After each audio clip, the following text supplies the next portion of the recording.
আমরা লাইফে একাকিত্বকে এই জন্যই অনুভব করি, আমরা কিন্তু খুব তাড়াতাড়ি কারোর সঙ্গে বন্ধুত্ব করে উঠতে পারি না। আর যদিও বা কারোর সঙ্গে বন্ধুত্ব করে উঠতে পারি, তারপরেও কিন্তু সেই বন্ধুত্ব লং টাইম অবধি লাস্টিং করে না, মাঝপথে ভেঙে যায়। এর কারণ হলো আমরা কিন্তু কারোর সঙ্গে ডিপলি কনভারসেশনে যুক্ত হতে পারি না, বা আমরা একে অপরের সঙ্গে আন্তরিক কথার দ্বারা আমাদের সম্পর্কটাকে স্ট্রং করতে পারি না। তো এই মতো অবস্থায় আমাদের প্রশ্ন হলো যে আমরা অন্যের জন্য বা বিশেষ কারোর জন্য এমন কি করতে পারি যার ফলে সে পৃথিবীর যে অংশেই থাকুক না কেন আমাদের বিকল্প হিসাবে যেন কাউকেই না পাই।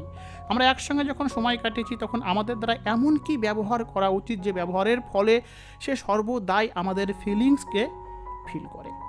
তো হ্যাঁ বন্ধুরা, এই বিষয়েই তোমাদের সামনে আজকের ভিডিওটি প্রেজেন্ট করতে চলেছি। ভিডিওটি মনোযোগ সহকারে দেখো, আশা করি আজকের এই ভিডিও তোমাদের সকলেরই মন ছুঁয়ে যাবে। সর্বপ্রথম তাকে জানতে দাও তোমাকে বলার অর্থ হচ্ছে, এখানে আমরা যখন নতুন কারোর সঙ্গে বন্ধুত্বে যুক্ত হই বা বন্ধুত্বে মিলিত হই বা আমাদের বন্ধুত্ব খুবই অল্প সময়ের হয়ে থাকে, সে মতো অবস্থায় কিন্তু তুমি তোমার বিষয়ে অনর্গল তাকে বলতে যেও না, বরং তাকে নিজে থেকে এটা বুঝতে দাও যে তুমি কীরকম পার্সোনালিটিওয়ালা মানুষ বা তোমার মন মানসিকতা কেমন। এবার যখন সে তোমার সম্পর্কে গেস করে কিছু একটা বলবে, তখন তুমি তোমার তরফ থেকে এমন একটা শকিং রিয়াকশন দিবে যে ওয়াও, তুমি তো আমাকে ইমপ্রেস করে দিলে, কেননা তুমি তো আমার সম্পর্কে সঠিকটাই গেস করতে পেরেছো। আমার তো ধারণা ছিল যে আমি নিজে থেকে কাউকে কোনো কিছু না বললে তো কেউ আমাকে বুঝতেই পারবে না, বাট তুমি তো সেটা পেরেছো, আস্তে আস্তে তো তুমি আমাকে বুঝতে পারছো। নাইস ইয়ার। এর ফলে তাকে এটা ফিল করতে দাও যে সে কিন্তু জিতেছে, বাট আসল সত্যটা তো তুমি জানো যে তুমি এটা ইচ্ছাকৃতই করছো।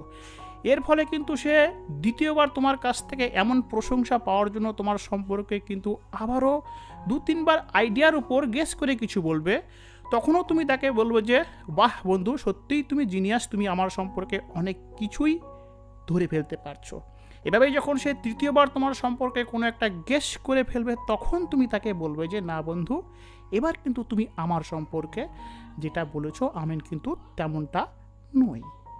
এবার কিন্তু এই বিষয়টা তার কাছে কিন্তু একটা চ্যালেঞ্জের মতো বিষয় হয়ে যাবে, কেননা যে বিষয়টার শুরুতে সে যত সহজে তোমার সম্পর্কে গেস করে তোমার কাছ থেকে বাহবা কুড়িয়েছিল, এখন কিন্তু সময়ের সঙ্গে সঙ্গে বিষয়টা কিন্তু তার কাছে আরও জটিল হতে থাকবে। তারপরেও কিন্তু সে চুপ করে থাকবে না, কেননা সে তোমার কাছ থেকে প্রশংসা পাওয়ার জন্য, তুমি সঠিক গেস করেছো এই কথাটা শোনার জন্য কিন্তু সে নিজের এফোর্টকে আরও বেশি লাগানোর চেষ্টা করবে, যার জন্য কিন্তু সে তোমার সঙ্গে আরও বেশি বেশি কথা বলার চেষ্টা করবে। এবার প্রশ্ন হচ্ছে যে এমতো অবস্থায় তুমি তার সঙ্গে কিভাবে কথা বলবে, তার কথা কিভাবে শুনবে, তথা তাকে কিভাবে বুঝবে, এই বিষয়েই কিন্তু আমরা সামনে আলোচনা করতে চলেছি। এবার স্বাভাবিক তোমাদের মধ্যে একটা কনভারসেশন স্টার্ট হবে। তোমাদের এই কনভারসেশন চলাকালীন কিন্তু সে তোমাকে বোঝার চেষ্টা করবে, তৎসহ তুমিও তার সঙ্গে কনভারসেশনে জুড়ে যাবে। তোমাদের কনভারসেশনের মধ্যে সে তোমাকে যেমন বোঝার চেষ্টা করবে, একইভাবে কিন্তু সে নিজ জীবনের কিছু প্রবলেমও তোমার সঙ্গে শেয়ার করতে শুরু করবে। এই মতো অবস্থায় তোমার কাজ হবে তার কথাগুলোকে মনোযোগ সহকারে শোনা, কেননা তোমার দ্বারা কিন্তু এমন ব্যবহারের ফলে সে এটা ফিল করবে যে পৃথিবীতে তো এমন একজনকে পেয়েছি যে আমার কথাগুলোকে মনোযোগ সহকারে শোনে। কেননা আমরা কিন্তু সবাই এমনটা চেয়ে থাকি যে আমাদের ভাবনাগুলোকে আমাদের মতো করে কেউ একটু শুনুক, কেউ একটু বুঝুক, যেটা কিন্তু অলরেডি সে তোমার মধ্যে পেয়ে গেছে।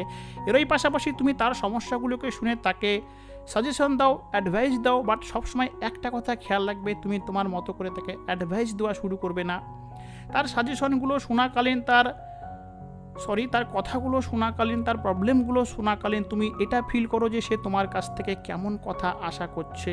তোমার যেটা মনে আসছে যে সঠিক অ্যাডভাইস কী হবে, সেই অ্যাডভাইসটা দেওয়ার মাঝেও তুমি একটু বুদ্ধিমত্তার সঙ্গে এটা ভাববে যে সে তোমার কাছ থেকে কেমন টাইপের অ্যাডভাইস আশা করছে, যে অ্যাডভাইসের মধ্যে তার সমস্যার সমাধানও থাকবে, তথা তার আশানুরূপ অ্যাডভাইস তোমার কাছে পেয়ে থাকবে, যার ফলে কিন্তু সে তোমাকে একজন বেস্ট অ্যাডভাইজার হিসাবে নিবে। এবং তোমার অ্যাডভাইসের ফলে কিন্তু সে এটা বুঝতে পারবে যে হ্যাঁ, এ আমাকে সত্যি খুব ভালো করে বোঝে, তথা আমাকে খুব ভালো করে সাজেশন দেয়। এবারে তোমাদের কনভারসেশন চলাকালীন কিন্তু তোমাদের মধ্যে যে শুধু এক রকমের কথা হয়ে থাকবে তা কিন্তু না। বেশিরভাগ ক্ষেত্রে কিন্তু মানুষ কোন টপিকে কথা বলবে সেই টপিকটাকে খুঁজে পায় না, যে জন্যই কিন্তু যদি তোমার কনভারসেশন যে মানুষটার সঙ্গে তুমি করতে চলেছো সেই মানুষটা যদি কোনো একটা মেয়ে হয়ে থাকে, সেক্ষেত্রে কিন্তু একে অপরের সঙ্গে ইয়ং জেনারেশনের যে সমস্ত কথাগুলো বেশিরভাগ ক্ষেত্রে হয়ে থাকে, প্রেম, ভালোবাসা, চ্যাটিং, ফেসবুক, ইউটিউব, সোশ্যাল মিডিয়ার অন্যান্য প্রসঙ্গকে নিয়ে কথা বলার সম্পর্কটাই কিন্তু বেশি হয়ে থাকে, বা এই টপিকটাই কিন্তু বেশি হয়ে থাকে। বাট তোমাকে কিন্তু এখানে ভিন্নভাবে নিজেকে প্রেজেন্ট করতে হবে, কারণ একটা ম্যাচিওর পার্সন কিন্তু শুধুমাত্র এই সংক্ষিপ্ত বিষয়ের ওপরই কিন্তু নিজেকে সীমাবদ্ধ রাখে না।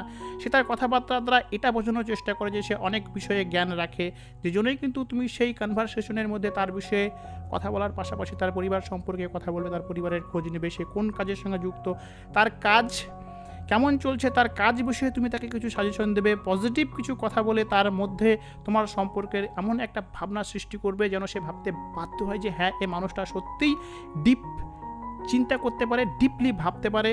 এই মানুষটার সঙ্গে কথা বললে কিন্তু কথা লং টাইম অবধি চালানোর মতো ক্ষমতা এই মানুষটার মধ্যে রাখে, তথা এই মানুষটা কিন্তু শুধুমাত্র একটা বা দুটো বিষয়ের ওপরেই নিজেকে সীমাবদ্ধ রাখে না। এই মানুষটা কিন্তু অনেক বিষয়ক কথা বলতে জানে এবং অনেক বিষয়ে কথা কিন্তু ডিপলি তুলে ধরতে জানে, যার ফলে কিন্তু তোমার মতো একজন পার্সনকে কিন্তু সে মনে রাখবে। এটা কিন্তু খুবই স্বাভাবিক ব্যাপার। আর এই কথা কিন্তু স্মৃতি ক্রিয়েট করে, আর এই স্মৃতি যখন সব কিছুর সঙ্গে কানেক্ট থাকে তখন কিন্তু সে মানুষটা তোমাকে মিস করতেই থাকবে। কেননা তোমাদের মধ্যে কনভারসেশন হওয়াকালীন কিন্তু তুমি তোমার কথার দ্বারা এমন একটা বিষয় বুঝিয়ে দিয়েছো যে তুমি আর পাঁচজনের থেকে ইউনিক, তুমি সম্পূর্ণ বিষয়ে কথা বলতে পটু, তথা তুমি কথা বলাকালীন কিন্তু বিরক্ত হও না, তুমি কিন্তু বেশ একটা মজার মানুষ, তুমি কিন্তু হেসে কথা বলো, এমন একটা নেগেটিভ বিষয়কে এমনভাবে কথার দ্বারা সেই বিষয়ের মধ্যে পজিটিভিটি ঢুকিয়ে দাও যার দ্বারা কিন্তু সে সর্বদাই তোমার প্রতি সন্তুষ্ট। এবং তুমি যেভাবে কনভারসেশন স্টার্ট করে সেটাকে রানিং রাখতে পারো, যেভাবে কনভারসেশনের মধ্যে কোন টপিকটা ঢুকিয়ে দিলে কনভারসেশনের মধ্যে বোরিংনেস আসবে না, সেই বিষয়টা যখন সে রিয়েলাইজ করতে পারবে, সে বুঝতে পারবে, তখন কিন্তু সে তোমাকে আর পাঁচটা মানুষের থেকে কিন্তু ইউনিক ভাবতে শুরু করবে। আর ইউনিক একজন পার্সনকে কে মিস করবে না, কে মনে রাখবে না, তুমিই বলো। তো এতক্ষণ তোমাদের যে কথাগুলো বললাম, এই সমস্ত বিষয়গুলো কিন্তু তোমার সেই মানুষটির সঙ্গে, সে বন্ধু হোক বা অন্য কেউ, তার সঙ্গে প্রথম অবস্থায় করতে হবে। যেটা প্রথমেই কিন্তু আমি তোমাদেরকে বলেছি যে তোমাদের সম্পর্কটা যখন প্রথম অবস্থায় থাকে, একে অপরের সঙ্গে প্রথম মিলিত হও বা তোমাদের বন্ধুত্বের সম্পর্কটা অল্প কিছুদিন হলো, তখনই কিন্তু এইভাবে নিজেকে তার সামনে তোমাকে প্রেজেন্ট করতে হবে, যার ফলে কিন্তু তোমাদের মধ্যে একটা বন্ডিং স্ট্রং হবে। এবং এর পরবর্তী কাজ হলো কিছুটা সময়ের জন্য তাকে সময় দেওয়া যেন সে তোমাকে মিস করে। এবার তাকে মিস করানোর অর্থ যে তুমি সর্বদাই তার পেছনে পড়ে থাকবে তা কিন্তু না, তার ফলে কিন্তু সে তোমাকে তো মিস করবেই না। তোমাকে সম্পূর্ণভাবে নিজ কাজে ফোকাস করতে হবে। যে সমস্ত প্রসেসগুলোকে আমি এতক্ষণ তোমাদেরকে ফলো করতে বলেছিলাম, তোমরা অলরেডি এই সমস্ত প্রসেসগুলোকে ফলো করে তুমি তোমার কাজে সম্পূর্ণ মনোনিবেশ করো। তাকে নিজে থেকে ফোন করতে যাবে না, SMS করতে যাবে না। তাকে মিস করানোর সময় দেওয়ার অর্থ এটা না যে তুমি তাকে ফোন করে মিস করাতে বলবে বা তুমি যে মিস করছো সেটা তাকে উপলব্ধি করবে, তা কিন্তু না। তাকে তার মতো করে ভাবতে দাও, কিছুটা গ্যাপ নিয়ে তুমি তোমার লাইফে ব্যস্ত হয়ে যাও এবং অপেক্ষা করো তার ফোন আসার। আমি গ্যারেন্টি দিয়ে বলছি, তুমি যে ব্যবহারটা তার সঙ্গে করেছো তার ফলে কিন্তু সে তোমাকে 100% ফোন করতে বাধ্য হবে। কেননা তার লাইফে যখনই প্রবলেম আসবে তখনই সে তোমার সঙ্গে কথা বলবে এবং সে ভালো করেই জানে যে তুমি সেই প্রবলেমের সলিউশন ভালো করে দিতে পারবে, যে সলিউশনের দ্বারা কিন্তু সে সন্তুষ্ট হবে। এরই সঙ্গে যখন সে লাইফের কোনো অবস্থায় বোরিংনেস ফিল করবে তখন কিন্তু সে তোমাকে ফোন করবে এবং তার মাথায় এই ভাবনাটা কিন্তু অলরেডি ঢুকে গেছে যে তুমি তার সঙ্গে লং টাইম কথা বলতে পারবে, কেননা তোমার মধ্যে কিন্তু সেই ক্ষমতাটা রয়েছে। তুমি কিন্তু বহু বিষয়ক কথা বলতে পারো, যার ফলে কিন্তু সে তোমার সঙ্গে কথা বলে তার যেই বোরিংনেস সেটাকে দূর করতে পারবে। এবং যখনই সে লাইফের কোনো একটা সিচুয়েশনে বোরিং হবে বা খারাপ একটা পরিস্থিতিতে পড়ে থাকবে, কোনো একটা প্রবলেমে পড়ে থাকবে, তখনই কিন্তু সে সর্বদাই তোমার কথা মনে পড়বে এবং তোমার বিকল্প হিসেবে কিন্তু সে কাউকেই দেখতে পাবে না। সব সময় কিন্তু সে কোনো না কোনো নেগেটিভ সিচুয়েশনের মধ্যে পড়লেই কিন্তু সে তোমাকেই আগে ফোন করবে, কেননা তুমি কিন্তু সর্বদাই অনেকক্ষণ কথা বলার মতো ক্ষমতার অধিকারী।